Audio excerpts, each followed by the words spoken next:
The Cavern, el mítico local de Liverpool donde los Beatles forjaron su leyenda. Tocaron ahí más de 300 veces, algunos días en sesión doble, entre los años de 1961 y 1963. Venían muy entrenados de Alemania, incluso muchos pensaban que eran un grupo alemán. Aquel día en el que los casi Beatles debutan en The Cavern, McCartney se lo perdió porque estaba de campamento con los Boy Scouts, pero como tal, The Beatles, ya convertidos en un grupo más o menos profesional, debutan en The Cavern el 9 de febrero de 1961 y tocarán ahí hasta la fecha de su último concierto, el 3 de agosto de 1963. En aquel momento ya son celebridades en toda Inglaterra. Sus canciones suenan a todas horas en la radio y literalmente el espacio les ha quedado pequeño. Nunca más tocarán en The Cavern porque era imposible hacerlo con semejante jauría humana concentrada en tan poco espacio, pero lo habrán convertido para siempre en un espacio de leyenda que a día de hoy, pese a no estar ubicado en su lugar original, se llena a diario de fans de los Beatles que suspiran emocionados y enfermos de melancolía. En The Cavern casi siempre tocaron covers de otros grupos del momento, ya que fueron contratados para entretener a un público que al principio se componía de trabajadores de la zona, que se paraban ahí porque la comida era barata y buena. Al principio es sobre todo un club de jazz. El rock estaba prohibido y además se consideraba un estilo sin futuro. Sin embargo, los responsables del local fueron cambiando de idea al respecto del rock, más que nada porque las chicas pasaban sus horas libres ahí, escuchando a esos 4 Teddy Boys desalineados, que eran Pete,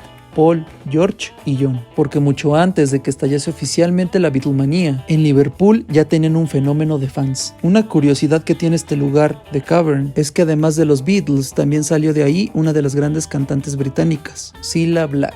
De hecho, Paul compuso para ella muchos temas en los tiempos de Apple. Cuando los Beatles eran la estrella principal de los conciertos en The Cavern, Cilla era la encargada del guardarropa. Aquella niña que pasaba la noche vigilando los abrigos del público llegó a ser una de las grandes voces de la historia de la música. La gran decisión de cambiar la orientación musical del local fuertemente centrada en el jazz fue tomada el 25 de mayo de 1960, ante la gran proliferación de grupos de rock en Liverpool. En julio de 1961 se contabilizaban 350 formaciones y su éxito más que evidente, los Beatles. Así que el local abre sus puertas a nuevas tendencias musicales. Los miércoles por la noche serán bautizados como Noche Beat. Formalmente los primeros en hacer rock and roll ahí serán Rory Storm and the Hurricanes y el baterista del grupo es un tal Ringo Starr. Además de temas de otros músicos del momento, los Beatles empiezan poco a poco, pero con éxito, a ofrecer sus propias composiciones. En fin, composiciones de Lennon y McCartney. Así que ahí van a estrenar Love Me Do, el que será su primer sencillo, y también Like Dreamers Do, una canción grabada en 1962 antes de que Ringo Starr se uniera a la banda, y fue grabada especialmente para la audición de la Decca, también en el 62. The Cavern había sido abierto por Alan Sidner el 16 de enero de 1957 en Matthew Street. Paul McCartney, para dar su último concierto del siglo XX, volvió en diciembre de 1999 y tocó un repertorio que consistía en lo básico, en grandes clásicos del rock and roll, temas de finales de los 50s, de cuando él era un adolescente, Chuck Berry, Eddie Cochran, Jim Vincent, lo que formó a los Beatles musicalmente. Aquella actuación le sirvió a Paul para presentar su disco más difícil, y cuando decimos que es el más difícil, no nos referimos a algo técnico, hablamos de un asunto emocional. Paul presenta su disco de clásicos del rock, Run Devil Run, y son canciones que lleva toda la vida tocando.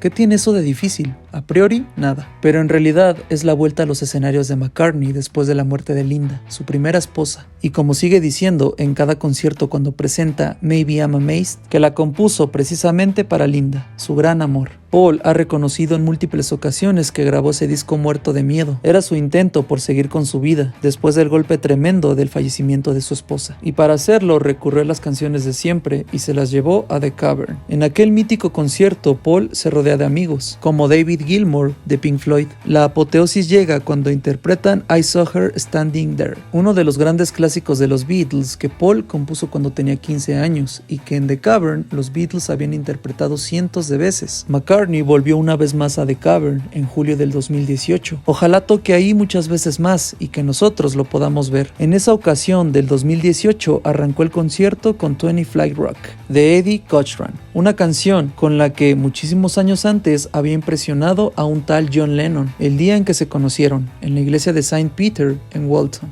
aquel año de 1957.